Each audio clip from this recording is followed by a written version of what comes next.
questions. I have a question about the sort of before and after. Starting with the after, you've already put out a few tweets. Just recently, you congratulated Hikaru. Yesterday, you said no excuses. Can you give us an insight into what the next 1-2 months of Hans Niemann's training regimen will look like? And to what degree do these previous 2 matches change your perception of the gap between you currently at your mental state and your chess state and the very top, the Hikarus and Magnuses? How will you approach your learning experience and the process of analyzing these matches going forward? Yeah, I think that their main strength is of course experience and dominating for so long. You could just tell that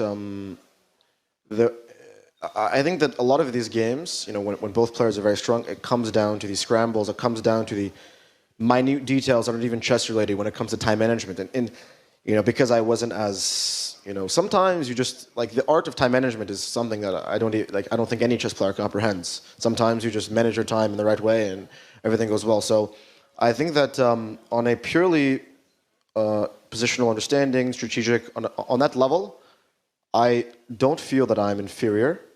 I do think I have a lot less experience, which might cause me to take more time to understand certain things, but I do think I'm younger and sharper in certain regards. So I think the main point is to reach their level, there is certainly more opening work to be done.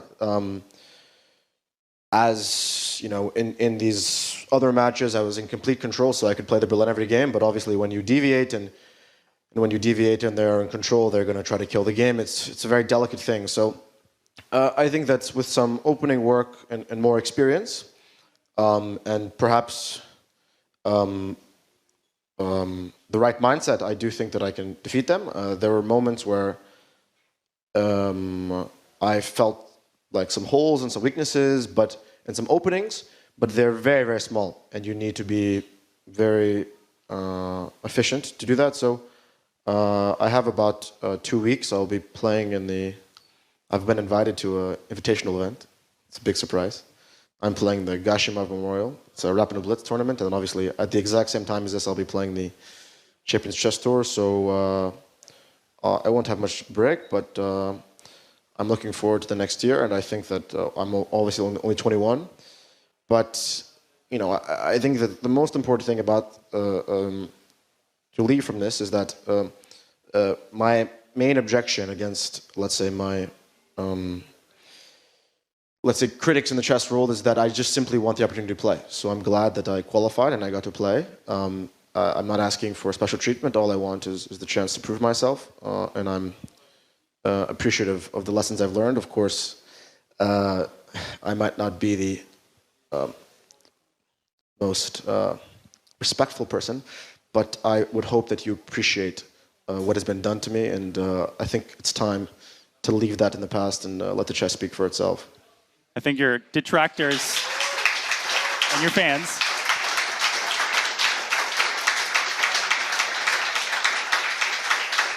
both your detractors and your fans equally can agree that, first of all, you talk a big talk, but you also walk a big walk. And you have in the last couple of months as you've climbed now to the top 20 in the world. But let me ask you this. In the interview with Levy and some of the interviews before this long-awaited set of matches, you obviously were very confident, and I understand that you might mean that rhetorically, but you all but guaranteed a victory against Magnus. Would you say that you underestimated the strength or perhaps the experience level of these 2 players specifically? And if you had the opportunity to, let's say, do a training camp with Magnus Carlsen, would you push away your personal animus and your personal relations to have the opportunity to learn from him? I'm not offering that training camp, but in that hypothetical scenario, what is more important to you, kind of claiming your position in the chess world or learning from these top guys? Where do you stand on that, and how has your relationship to these players changed as a result of your experience here in Paris? Well, I think that having a training camp with either of my opponents would, I think that as a competitor, you can't really view people in that type of, let's say, superior way, even if they might be better than you. You simply can't think like that because you have to be so delusionally confident in your skill, because that's simply the nature of competition.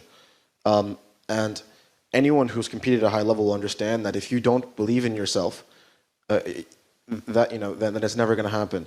And my, as some people might call it, delusional belief in myself, was when I was a 24/60 international master, and I said to a bunch of grandmasters, I said, I'm going to be 2600 in 1 year.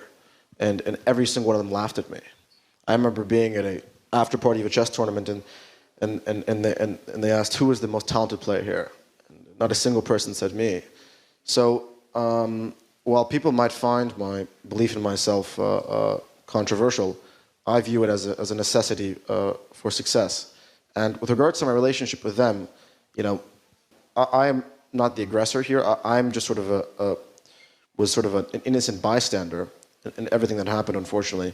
But with regards to moving forward, I did surprisingly receive an invitation to the freestyle chess tour a day before the tournament started. So perhaps that is a peace offering, or maybe they had to invite me. So I look forward to competing in that. Obviously, an invitation isn't guaranteed, but I do hope that the invitation to the freestyle chess tour means that I won't be directly avoided, because I mainly take issue with losing opportunities to compete at the highest level. And if Magnus and Hikaru simply told organizers, we have no issue competing against him, we think he's one of the best players in the world, then that would be the end for me. That is all that needs to be done, and I hope that my invitation to the freestyle chess tour is a sign of that.